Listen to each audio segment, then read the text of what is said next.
অবৈধ খনন বন্ধৰ দাবী হালবাৰীত নৈৰ বুকুত নামি ৰাইজৰ উত্তাল প্ৰতিবাদ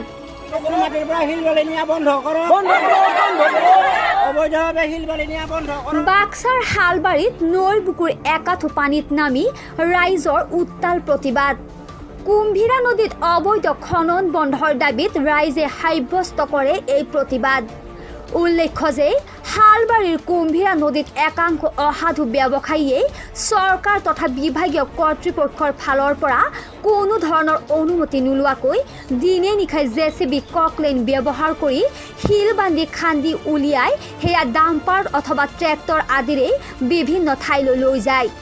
প্ৰায় 20 দিন ধৰি দিনে নিশাই কুম্ভীৰা নৈৰ বুকুত অবৈধ খনন চলাৰ পৰিণতিত এতিয়া সমীপৱৰ্তী সোণপেৰাবৰী আৰু খয়ৰবাৰী গাঁৱলৈ গৰাখহনীয়াৰ তীব্ৰ ভাবুকি কঢ়িয়াই আনিছে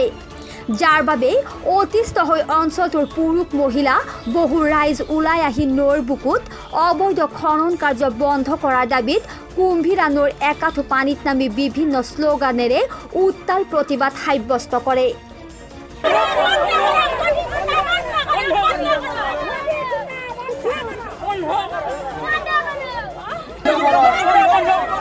জন্মলগ্নৰে পৰা মই দেখি আহিছোঁ এই নদীটো সুন্দৰভাৱে আমাৰ ইৰিগেশ্যন ডিপাৰ্টমেণ্টে এই নদীটো বনাই মানে পানী যোৱা ব্যৱস্থা কৰি দিছে আৰু ইৰিগেশ্যনৰ তত্ত্বাৱধানত চলি আছে কিন্তু আজি কিছুদিন ধৰি দেখা পাই আছোঁ এই নদীৰ বুকুত অকস্মাতে খান্দি অবৈধভাৱে খান্দি শিল বালি যধে মধে নি আছে আৰু ইৰিগেশ্যনৰ যিটো মথাউৰি আছে আমি ৰাইজে অহা যোৱা কৰোঁ তাত তেওঁলোকে শিল পাৰি ৰাস্তাটো বনাই দিছে কিন্তু যোৱাৰ পৰিৱেশ নাই আছিল তেতিয়া বহুত দ কৰি হেৰি কৰিছে বহুত দ হৈছে এনে ল'ৰা ছোৱালী আহি থাকে ভয় আছে এতিয়া আমাৰ সেই কাম ধোৱা হেৰি কৰা সেইটো কামটো আমাৰ নদীটো আমাৰ প্ৰাণ এই নদীটো এনেকৈ যদি হেৰি হৈ থাকে আৰু অসুবিধা হয়তো গৰু বাছুৰ ল'ৰা ছোৱালী আমাৰ আহি থাকে যাই থাকে নদীটো